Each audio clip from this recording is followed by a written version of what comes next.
Hey guys, it's Simon. This is Pro Wrestling Unlimited as we are here on the 9th of November, almost at October 2019, to talk about everything that went down tonight on AEW or at AEW Full Gear. Now, I'm going to hear from you guys in the chat. So, when it's like a Raw or a SmackDown or a Dynamite, we usually say on Monday Night Raw, on AEW Dynamite. But on a pay-per-view, most people usually say at Full Gear, at WrestleMania. What do you guys think? Let me know in the live chat or in the comments below. Is the right, what's the word I'm looking for, vernacular? For regular television, do we say on? And then for pay-per-views, because they're special events, do we say at? I've been thinking about that. I don't know why. I just randomly was thinking about that recently when I was typing something up. Probably when I was doing a tweet for one of the, excuse me, one of the podcasts earlier this week, but I digress. Full Gear was an interesting show. There were highs. There were lows. There were annoying things. There was pretty cool things. And some pretty, I don't know things. And we'll get into all of that. But let's see who is here with us in the live chat. We do got Marshall Hanson, B. Brazy, TJ Chamberlain, Jonathan Powell. We've got George John Cox, Global Wars, ABC Jax. I hope I said that right. So, like I said, tonight's show, for me in particular, I felt it as a mixed bag. I really thought it was a mixed bag of stuff. I know Jim Ross at the end of the show said that he felt like this was the best show he's ever seen and been a part of start to finish, and I would not one bit go that far. I would not at all go that far. But if you do want to text into the show, we will take calls after we do the review. But if you want to text into the show and give me your thoughts on tonight's AEW Full Gear, you can do so at 510-906-1341. Again, the number to text in is 510-906-1341. And for 1341, and then we will be taking calls later. Thank you to Killjoy Army for becoming a member, for hitting that join button and supporting PWUnlimited. If anybody else wants to become a member of the PWUnlimited YouTube channel and support us directly, you can do so by going down there where it says subscribe and hit the button that says join. All you have to do is hit that join button and you can be a member just like Killjoy Army. As a member, your name will be green in the chat. You'll get a badge next to your name. You can use cool emojis, and you get early access to some new content we're working on as well. So again, thank you to Killjoy Army for becoming a member. Now let's talk about Full Gear. So, Full Gear actually kicked off on the pre-show, or what they call the buy-in. And, excuse me. And on the buy-in, we did get Britt Baker against B. Priestley. I thought this match was okay. There were miscues here and there, but overall, as a blow-off for a feud, I think that it worked well. And so Britt stormed the ring very, very quickly at the start of this match and went straight after B, but B jumped right out of the ring. B would run back in, Britt would try to get at her, and B would roll out again. They did this a couple of times before finally the match really started, I guess you could say. And I do have to say that on commentary was Taz, Golden Boy, and Excalibur. And I think the three of them worked well together. I've always enjoyed Taz on commentary. Now, moving over to the main show for a second, as far as commentary goes, I did miss Tony Schiavone. I feel like Tony Schiavone is the glue to that three-man booth. Not saying that JR and Excalibur are bad together tonight, because they work well together, but honestly, I missed not hearing Tony Schiavone. I know he's got other prior engagements and things that he's got to do, but so Taz mentioned early on that Britt Baker has the flu. and that, she's fighting this match here tonight, but it's going to be difficult for her because with the flu, you don't know what kind of symptoms you have, and you could be congested, and you can't breathe, and then when you get kicked in the throat, this and that, it can affect you.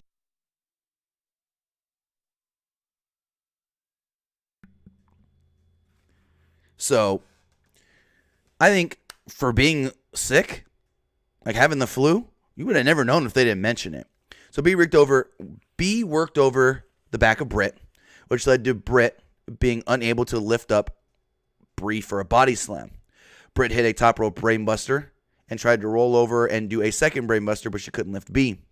B locked on a face lock. Then Britt got to the bottom rope for the break, and then Britt rolled to the apron for a breather. B jumped off the apron with a double foot stomp. Britt came back and paid tribute to her boyfriend Adam Cole with the Panama Sunrise. They called it a destroyer. You can call it anything you want, and only got a 2. Britt tried twice to get on the lockjaw, and I like Taz here as she's trying to get it on and not able to get it on.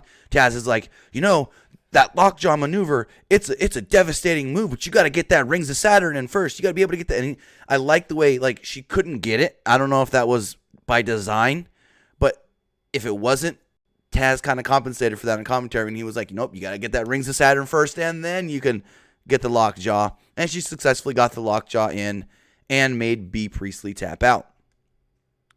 So the match ends. Britt Baker does her little celebration for a second, and the lights go out. So when the lights come back on, Awesome Kong and Brandy make their way down to the ring. I still don't know what these two are.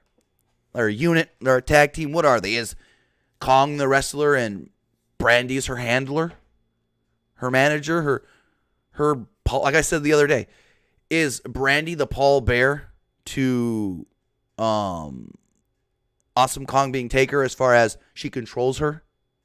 Like Paul Bear controlled The Undertaker early on? I don't know. But they come down to the ring, and B, why can't I not say the girls' names? B is still kind of out in the middle of the ring. And Kong hit a spinning back fist. And then she pulled out a little shiv or a knife or a switch, whatever you want to call it. She hands it to Brandy for a second, hits the implant buster, and then Brandy goes over and she pulls at the hair of B, gives the knife back to Kong, and Kong just cuts off a chunk of B. Priestley's hair. So is this leading to Kong versus B. Priestley next? Or is this just Kong's going to collect a bunch of women's hair? Brandy's going to do something with it, make some sort of a voodoo doll thing. I don't fucking know. Very, very weird. Very interesting. And we'll see how it goes. Awesome Kong did have new gear. I've never seen her wear gold before. She's always wearing black. And again, I'm not sure what to think of it because it was very odd. So then the main show starts, and like I stated, the commentary was only Jim Ross and Excalibur. Taz and Golden Boy did not stay out there for the main show, and the show kicks off with the Young Bucks versus Proud and Powerful Santana and Ortiz. I thought the match was good, but it could have been better if there was less move. And I have the same criticism for the tag title match. The Rock and Roll Express were sitting ringside, and it plays off the attack a couple weeks ago. I think it was like 2 weeks ago from Santana and Ortiz. The Young Bucks used that, or Excalibur told us that the Young Bucks used them being at ringside as as inspiration, and they ran wild early, including sending Ortiz over the guardrail and into the first row. Referee Rick Knox would not allow Proud and Powerful to tag in because apparently, here's the weird thing, and I think Jim Ross brought this up on commentary. We see a lot of times guys will tag the back of their partner to get tagged in. Well, in this match, I think it was Santana tagged Ortiz's boot, and Rick Knox says that's not allowed. So Jim Ross on commentary literally said, well, what are the rules then? Because I've seen people tag all kinds of limbs, excrements, and even the back and get into matches. So when you're an announcer, is questioning your referee's logic. I don't know about that one. So they just stopped bothering with tags at this point. And Ortiz put Nick in a Boston Crab. Santana put Matt in a gory special. And then with Matt on his back, did a camel clutch to Nick. So Nick was in a Boston Crab and a camel clutch as Matt was on the. It was a cool looking spot. But again, rules of tag team wrestling flown out the window in All Elite Wrestling. So Matt set up Santana for a moonsault, but instead did a beautiful dive over the top onto Ortiz on the floor. Minutes later, Nick was running wild and ran down the apron to kick Ortiz, but Ortiz ducked and Nick kicked the ring post. Looked like it hurt, and I thought it was a cool little spot there. Santana threw Matt into the Rock and Roll Express at ringside. Nick did one hell of a job selling the leg. Nick took quite the beating before nearly doing a split while trying to go for a super kick. Matt got the tag and hit a series of rolling Northern Light suplexes on Proud and Powerful. Young Bucks did the Enziguri powerbomb combo, which messed Nick up almost as much as Santana. Nick got the tag, and Ortiz took him down. Proud and Powerful went for the street sweeper, but Matt was watching an old Steiner Brothers match, it seemed like, and he caught him with a belly-to-belly suplex as he came off the top. So then it was time for a super kick party, and Nick, again, couldn't stay in the ring long, and Matt wasn't able to get a good breather. Young Bucks went for a Meltzer driver, but Nick collapsed on the mat before doing his half of the move. Matt set Nick on the top rope, but Proud and Powerful laid out Matt and forced him to tag. Nick spat his gum in Santana, but Santana showed what a sicko he was by putting it in his mouth. Matt went charging at Santana, but got a shoulder full of a ring post instead. Santana and Ortiz then laid out Nick with the street sweeper for the surprising victory. I expected the Bucks to finally pick up a victory here. But, yeah. The Young Bucks take the loss, but they still get to look good afterwards, which I hate when they do this. So Sammy Guevara runs down to celebrate with his Inner Circle stablemates, and then they try to beat up on the Young Bucks. They have a sock with a baseball in it. But before they can do anything, the Rock and Roll Express jump into the ring and save the Young Bucks. Morton hit like the slowest Canadian Destroyer ever, but then did a decent suicide dive. The crowd died for this aftermath. They didn't know what to think here. And in the end, the Young Bucks and the Rock and Roll Express got to stand tall. Second post-match beatdown in a row. And it wasn't the last. And it's like, come on. You don't need that much of the same. So then we got another really good match. It was Hangman Page and Pac. Completely different match than we've seen. This was more of a brawl than their last one. Fans chanted cowboy shit early, which Hangman took a second to acknowledge. Pac used kicks to the face and stomps that Page sold really well. Page was begging for more as Pac hit a pump kick after a pump kick in the corner. Pac glared at the crowd at one point as he set up for a Phoenix Splash, and Page moved out of the way. Page then hit a really nice spine buster for a near fall. Page hit a slam on the ring apron, which they had to let us know, as every announcer lets you know, that's the hardest part of the ring. They hit a moonsault before hitting his own running boot to the face. Pac rolled outside and played possum. And when Page went for his next attack, Pac cut him off and hit a brainbuster conveniently on a bunch of chairs just set up on ringside. And Jim Ross seemed disgusted by this move. Brown Hornet. I'm going to get to your comment here in a second. Pac went up to the top for the Black Arrow, but Page cut him off and hit a top rope follow-away slam. He kept going for tried to do the buckshot lariat, and Pac avoided it. Pac turned the Deadeye into the Brutalizer, but Page collapsed into the ropes, causing a break. Pac then missed a black arrow but ducked another buckshot. They ran in near the ref and Page caught an attempted Pac with a low blow. Then he hit the dead eye and pinned Pac for the victory. Better than the two other matches we have seen so far. And I thought this match is really, really good. Now, Brown Hornet. You say, dude, don't speak for the crowd. I was there and you're completely wrong. Wrong about what? Are you talking about my tweet in the main event that it sounded like the crowd doesn't know how to react to the match? Because that's what I was meaning. If my tweet came off any way wrong, if that's even what you're talking about, then I apologize. But it was just the way the crowd came off on television was, unless there was a big move hit, it was almost like they didn't know how to respond to everything else, all the different weapon shots and weapon moves and things with all the different, So that's what I was getting at. If that's what you're alluding to, you say don't speak for the crowd, you're completely wrong. And I want to say that was the only thing I mentioned tonight about the crowd, if you're talking about my tweet. Again, like I said, on television, the crowd was very quiet. Oh, okay. He's talking about the Rock and Roll Express reaction. Well, again, it didn't come off on television.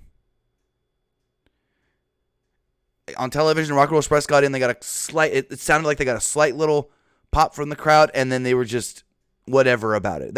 I'm just saying that's how it came off on television, at least to me. If anybody else in the chat watched on TV and felt the same thing, that the crowd really didn't care for the Rock and Roll Express at the end, let me know.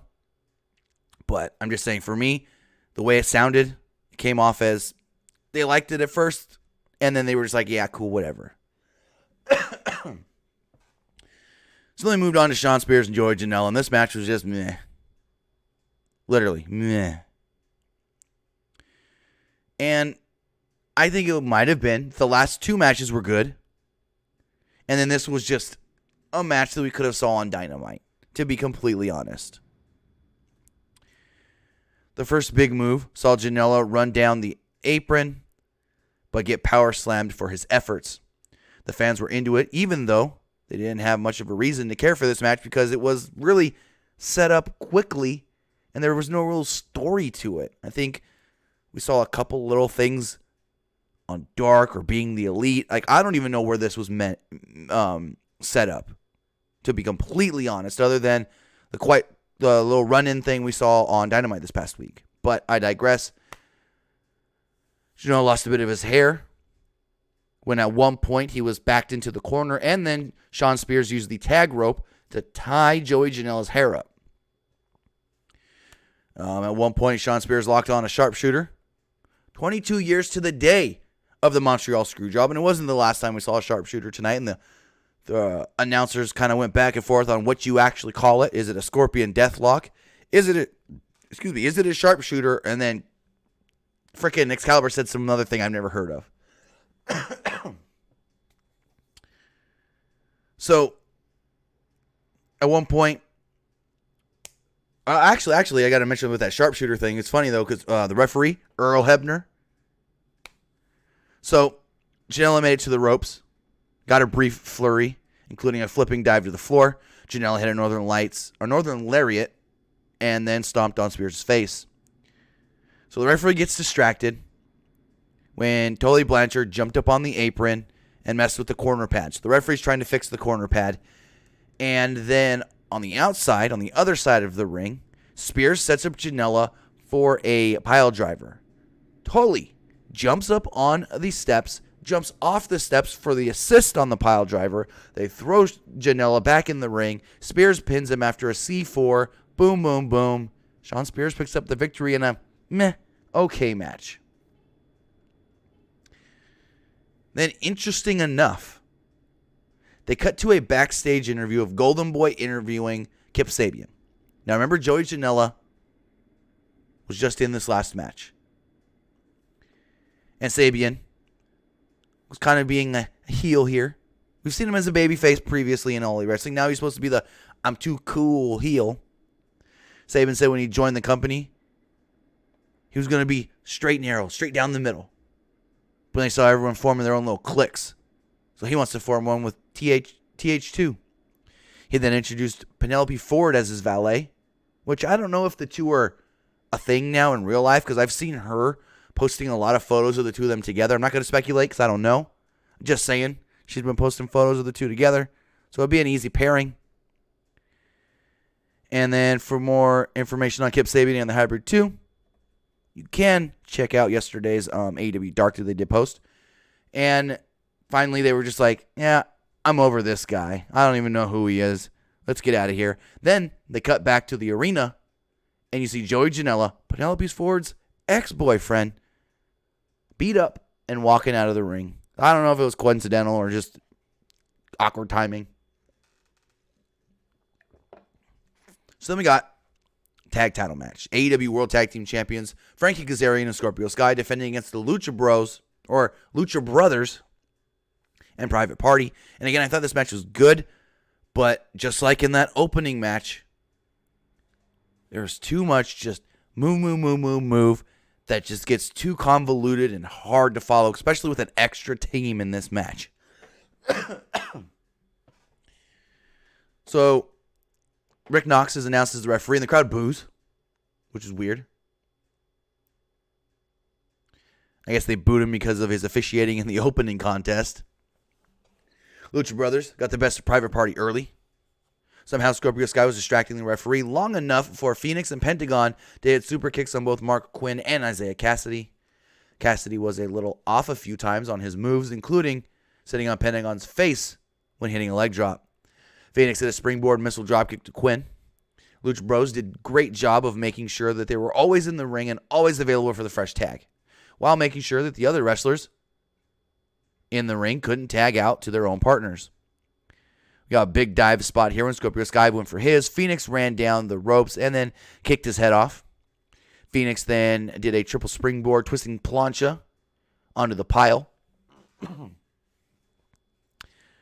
Then there was a lot of stuff that just went on here that I couldn't really keep track of. Phoenix wasn't done yet, though, as he ran down the ramp, leaping to the ring, ran up the ropes, and did another twisting dive into the ring. Quinn hit one of the most beautiful shooting star presses. That's the one thing about Mark Quinn. He's got an amazing-looking shooting star press. They hit the gin and juice, and it got broken up by Kazarian. And then Kazarian pinned Cassidy after an SCU later to retain the titles. So after the match, Pentagon and Phoenix were upset that they lost. So they attacked SCU. The lights would go out. And when the lights came back on, Pentagon and Pentagon were standing in the ring. It was Pentagon Jr. And as Excalibur said, "Is that Pentagon Trace?" It was somebody else dressed as Pentagon. And it was pretty obvious who it was. So the two go at it for a second. The fake Pentagon gets the better of it, and he pulls off the mask, and it's fallen angel Christopher Daniels.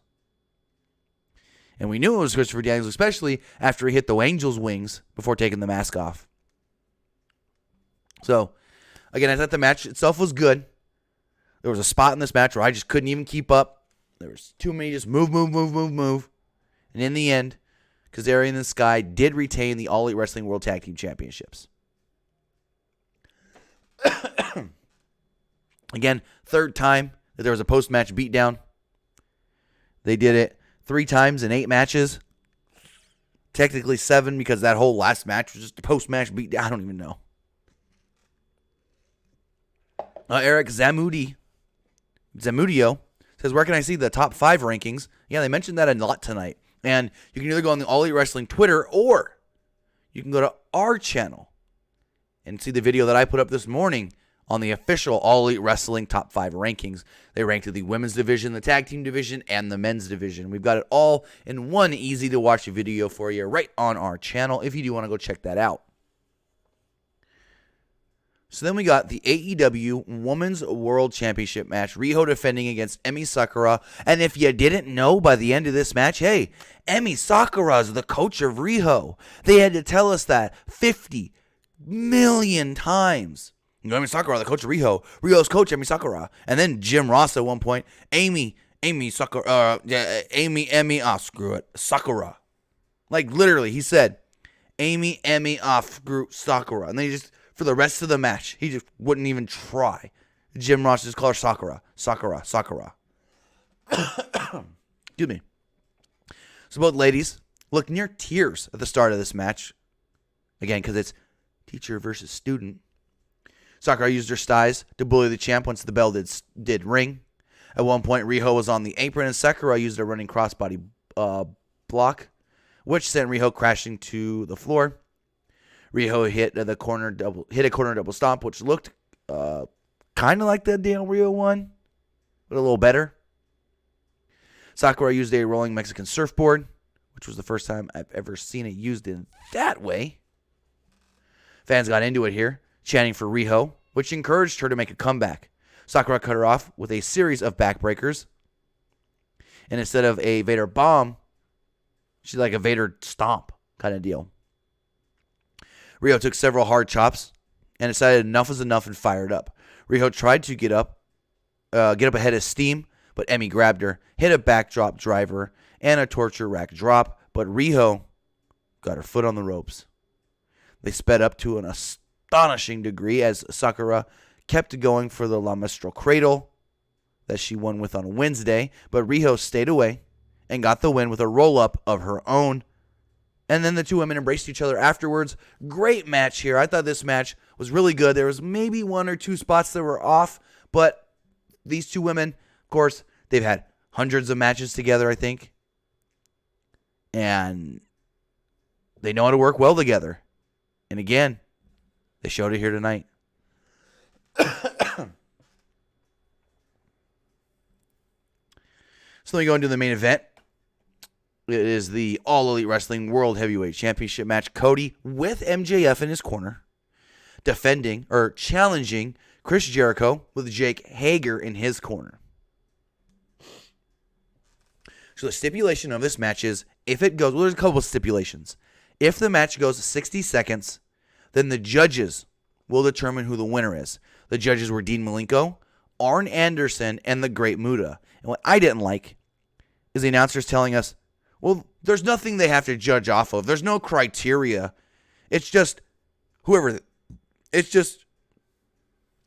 they think is better.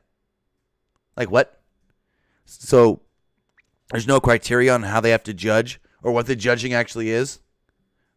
It's just more of, if this match would have gone 60 seconds, you could have had Dean Malenko out there going, I liked the match. I think Jericho did better. Not, why do you think Jericho did better? I digress. It's a moot point because it didn't go to that.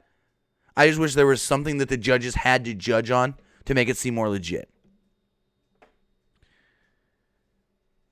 So the match started off slow, which one would expect because, each man has to think that there's a possibility of going the 60 minutes.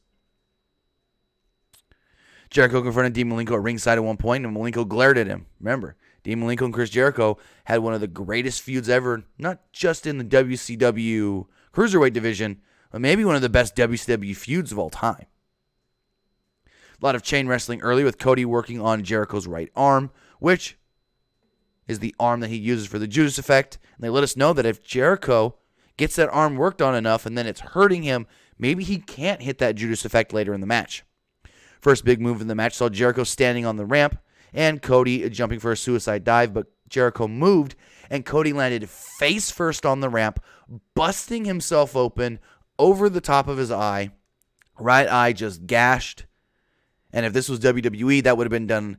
Well, no, I can't say that because they wouldn't do blood, but they would have spoofed. Because I saw some people on Twitter saying, "Oh, did he blade to spoof the Diaz fight?"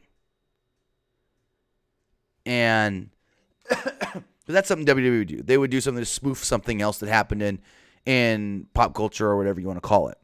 But no, Cody hit that ramp and just busted himself open. Cody was just bleeding everywhere. Doctors came and checked on him. The referee came and checked on him. I mean, they made it seem like they were going to end this match. And this wasn't planned. So MJF went after Jericho at one point, which did allow Hager to deliver some punishment to Cody as well. 13 minutes in, Cody went for a moonsault, got absolutely nothing but canvas. Cody got his knees up on a lion salt and hit a diamond cutter for a near fall. Cody hit the bicycle kick and a disaster kick, but Jericho rolled out of the ring to prevent Cody from getting any momentum. Jericho went over to intimidate Cody's mom, and then she slaps Jericho, not once but twice. And the ref's just standing in the ring letting it happen. And I guess this match turned into a no DQ because Jericho used his weight belt later right in front of the referee. Like she was basically touching Jericho. They were so close. I don't know when this match was made no DQ, but it was. Because I guess everyone should bring their mom with them now. You bring your mom to ringside, so that way she could slap your opponent if you need a little help. Dumb. Cody then hit an Alabama Slam, which Excalibur couldn't name. Jericho goes, or no, Jim Ross on commentary goes, that's a move Bob Holly used to use. You know the name? And Excalibur goes, get back to me later. I can't think of it right now. So I was thinking, I'm like, it's Alabama Slam. Did he have some special name we don't know? Excalibur did come back a couple minutes later and go, it was Alabama Slam. Cody wooed before going and putting on a figure four, despite his dad using that move. The woo comes from Ric Flair, though. Hager broke it up with a punch to the face behind Aubrey Edwards' back, and then did it more blatantly, so the ref threw him out of their match. MJF mocked Hager, so Hager kicked him in the groin. I don't know if this was a play on his Bellator fight where he groined the guy, or kneed the guy in the groin twice and got basically, I don't want to say DQ'd, but no contest. So 24 minutes into this match, Cody hit the flip, flop, and fly with the bionic elbow, which the fans loved. Jericho kicked out of a pinning attempt. Jericho countered a disaster kick into a code breaker for a 2. Jericho took off his weight belt, like I stated, and whipped Cody with it multiple times. And the referees just stood there. Aubrey Edwards was just like, okay, don't do it. Jericho, don't. Oh, man. Stop that. Hey, you stop that. That's all it really was. She was like, hey, you stop that. Not, oh, that's a DQ. Or not, oh, do it again and I'll disqualify you. No, it was just a, hey, you stop that kind of thing. Which I did not like. Jericho then blocked a Hurricane Rana and locked on the Lion Tamer. Cody got out of it and Jericho confronted Aubrey, who shoved Jericho into a small package. Still didn't work. Jericho locked on the Lion Tamer and this time began stomping on Cody's head. MJF, seeing this and not wanting his best friend, quote unquote, to go through any more pain, teased throwing in the towel. Cody was basically out of it, and eventually MJF threw in the towel. Said, I can't see this no more. Throw in the white towel. Cody, you're done. So when we really think about this in the long run, Cody lost. Jericho was declared the winner. Cody should no longer get a shot at the All Elite Wrestling Championship. Give it 6 months. Cody will be challenging again because of this fuck finish, which I knew was going to happen and is dumb. Stupid, dumb. Cody can now go out and say, well, I didn't technically lose. Somebody made me give up. Somebody that I don't like anymore, which I'll get to in a second, threw in the towel for me when I didn't want to. So let's make that stipulation. It's going to happen. It's pro wrestling. It's going to happen. The stipulation is going to be null and void here.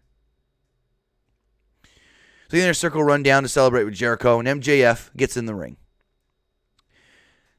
Cody's looking a little mad. MJF's looking a little perturbed. Cody looking at him like, what were you thinking?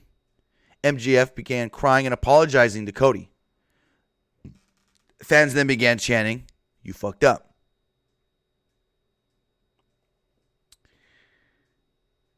Cody then picked MJF up off the mat, and MJF kicked him right in the balls and gave him that signature MJF heel fuck you motherfucker look. I think this came too soon.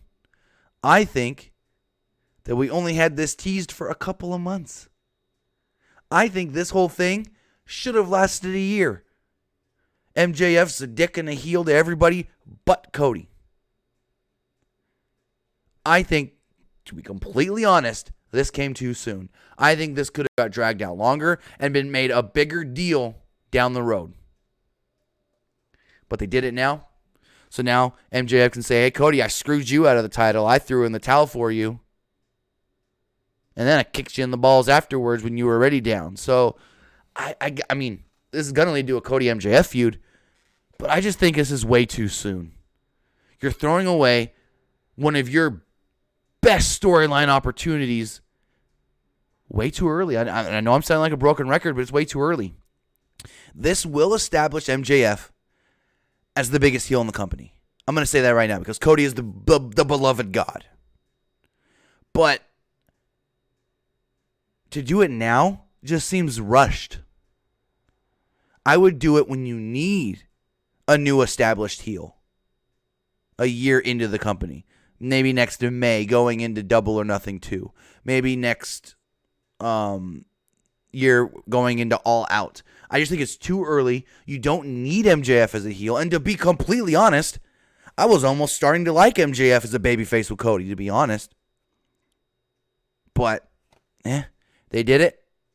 I can complain all I want. They're doing it now. Whether I think or anybody else thinks that they did it too early, we'll have to see. But Sinclair Saturday says, is MJF going to join the Inner Circle? No. This is not a way to get MJF in the Inner Circle. This is just MJF finally turned on Cody. We all knew it was going to happen. And it happened now. MJF is now going to be billed as this monster heel that everybody's going to hate. Crowd's going to love to hate him. We'll go from there.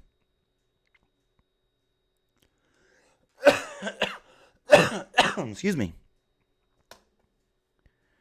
So as MJF was leaving the ring, he walked up the ramp, and a fan was caught on camera throwing a large drink at MJF. Got a beer thrown at him. I thought overall the match itself, great. The angle at the end could have been better if they waited. But, again, in the long run, I thought the match between Jericho and Cody, best match of the night. I know some said that the unsanctioned match was the best match of the night. But I just really enjoyed everything they did with Cody and Jericho. And, again, unfortunately, Cody got busted open, and it was fortunate. Unfortunately, for fortunate's sake. It just made for more drama in the match. So then Justin Roberts let us know that in moments the lights will be going out. When the lights come back on, the show is technically over, and this following contest is an unsanctioned lights out match.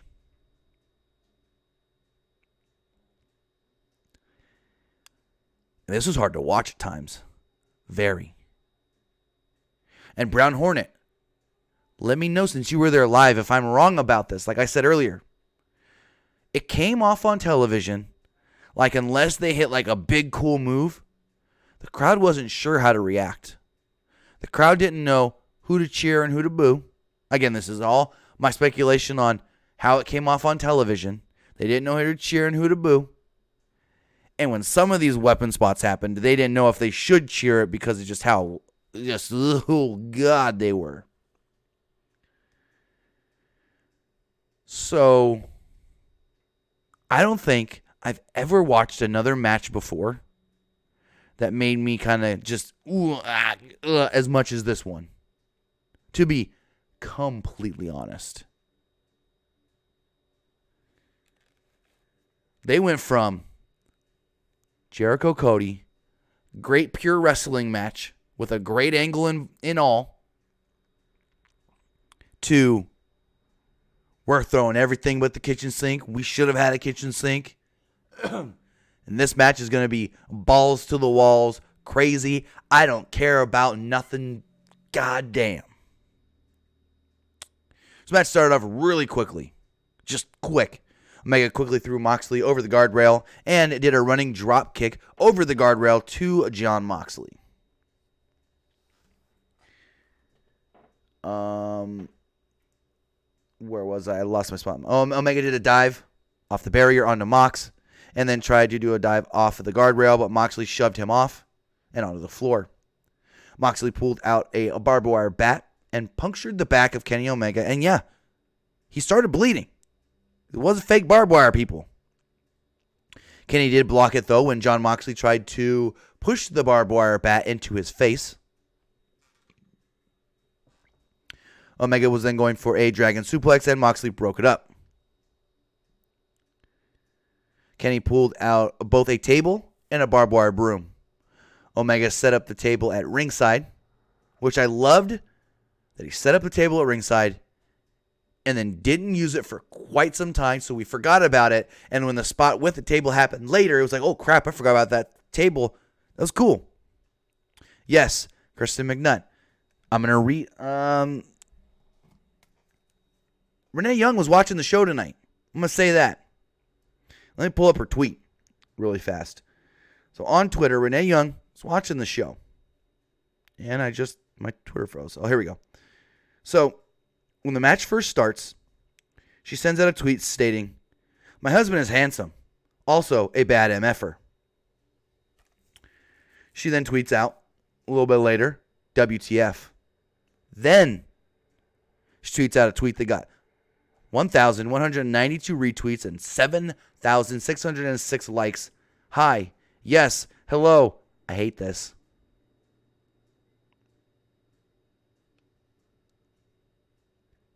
She then tweets after the match, which is pretty funny. She says, "Anyways, I hear Christmas movies are a great palate cleanser.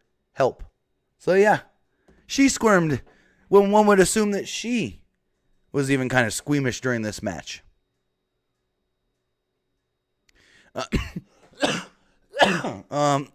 Brown Hornet in the excuse me.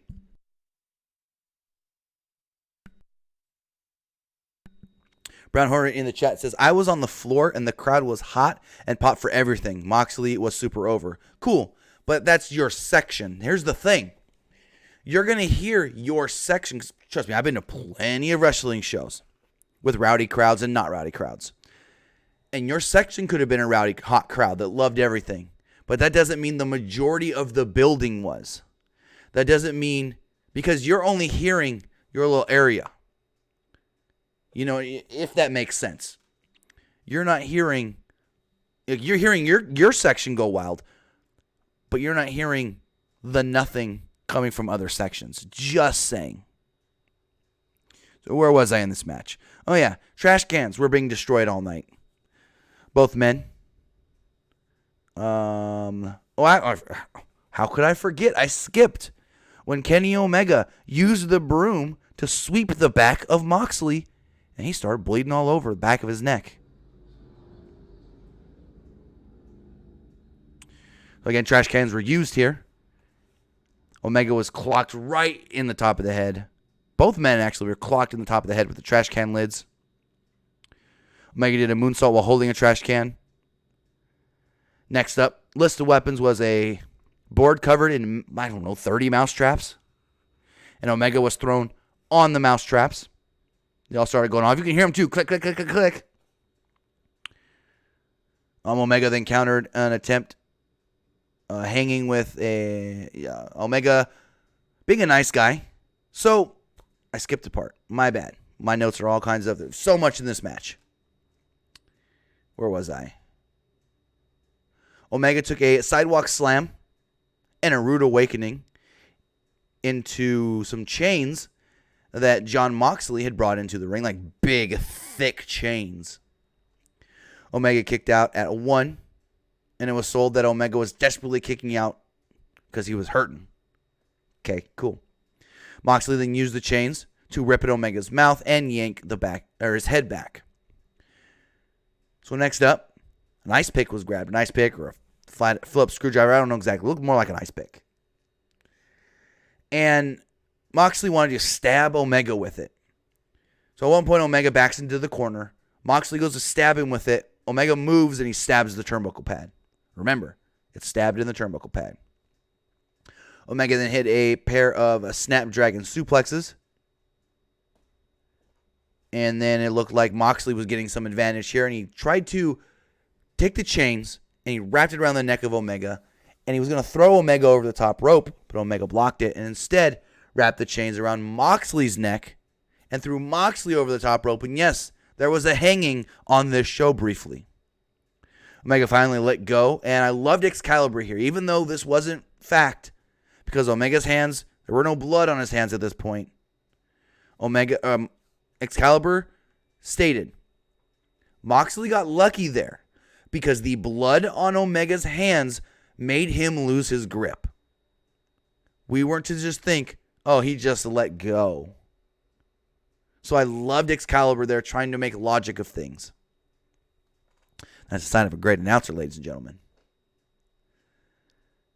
So, remember that table that I said was set up and never used? Came into play here. Omega goes for a Terminator dive, hits that Terminator dive, and both men go crashing through that table that was set up at ringside that we forgot about.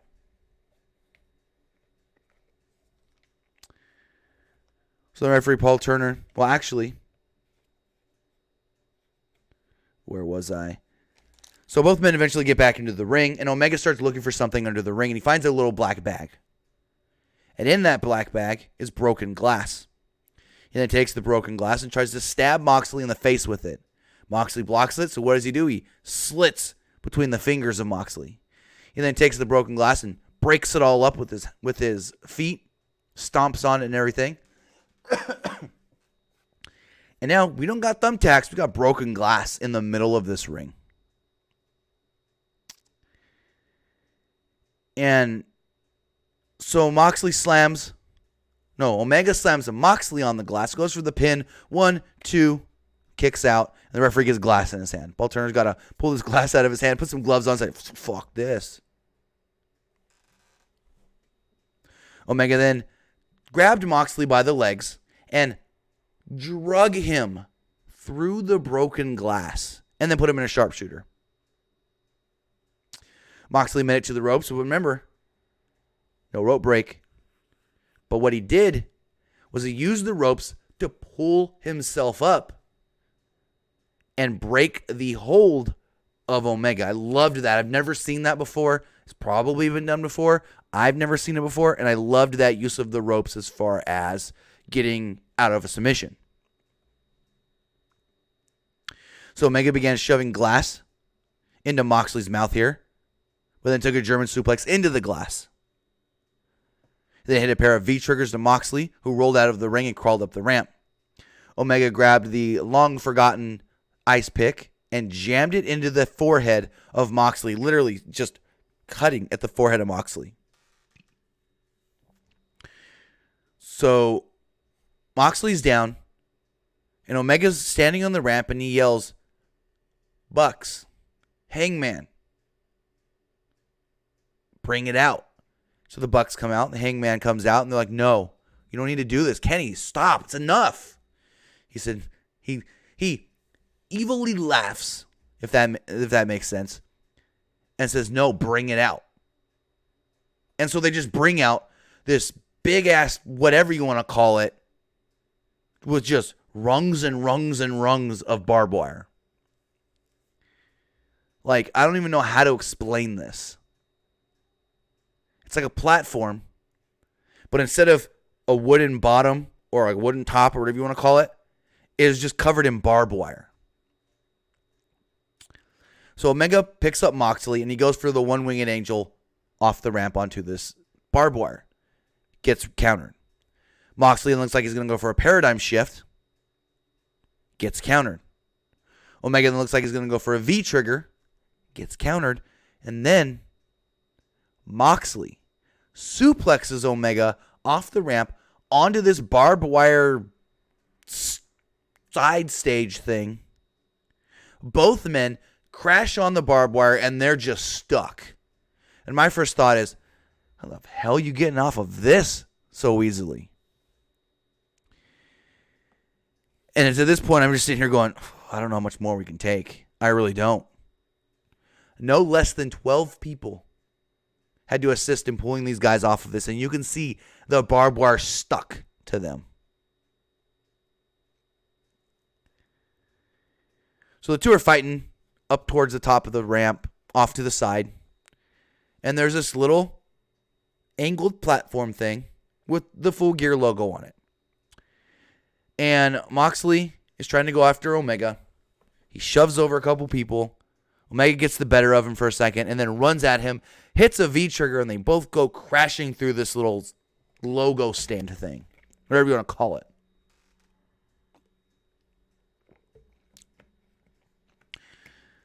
And at this point, I'm thinking, how are these guys not more bloody? Like, what? For all the barbed wire used, for all the just glass and shit, how were these guys not more bloody? Was my first question. So finally, these guys get up and they fight through the crowd back to the ringside area. They get in the ring. Moxley gets the better of Omega and he starts cutting at the side of the ring. He's basically detaching the canvas from the mat, from the base of the ring. He gets in the ring. He pulls up the canvas. He pulls up the little, inch or two padding. And he looks to go and take out Omega on just the exposed wood. So Moxley, like I said, pulled back the canvas. Omega actually backdropped out of a Gotch-style pile driver and hit a V-trigger and a paradigm shift of his own. But the match wasn't over yet.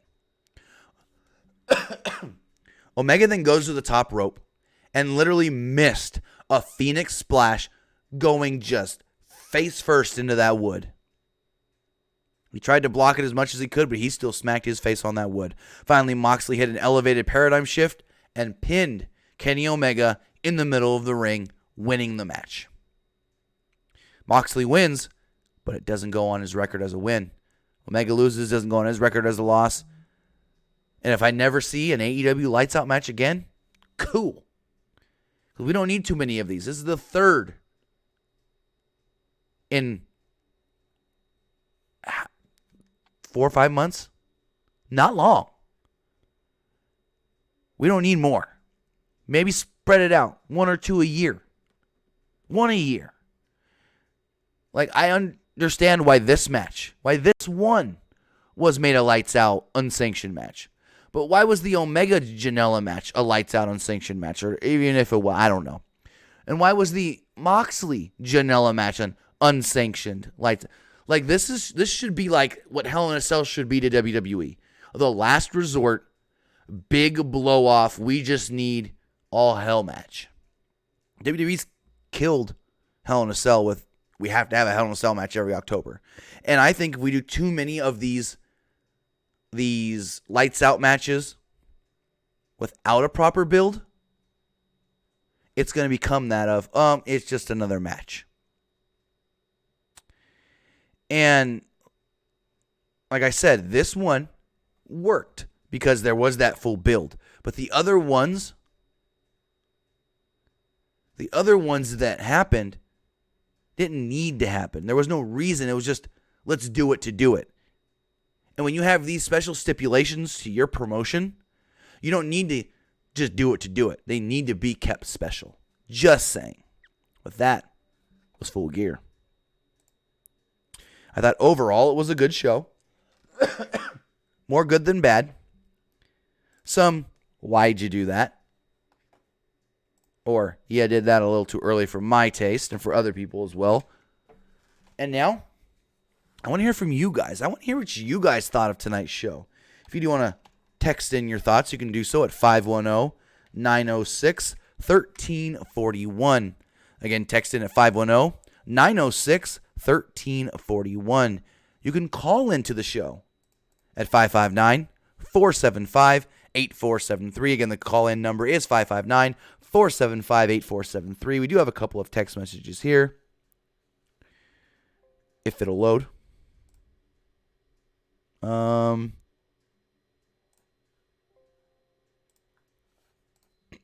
This person says, what do you see them doing with Cody going forward since he technically didn't lose? Feud with MJF. Kristen McNutt, this is an AEW stream. We're not talking WWE. As far as what they're going to do next to Cody, he's going to feud with MJF.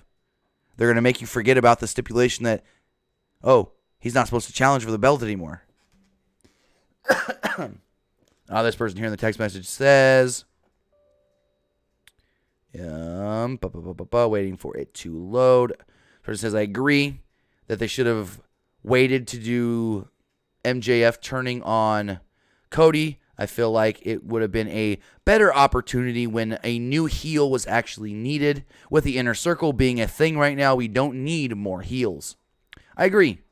Especially if when Cody teased, quote-unquote, Match Beyond last week on Dynamite, if Cody's involved in a feud with MJF, why would he want to go and feud with the Inner Circle now?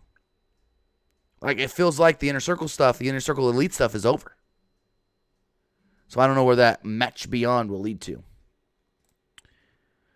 This person says, do you love the Lights Out match? I thought it was okay.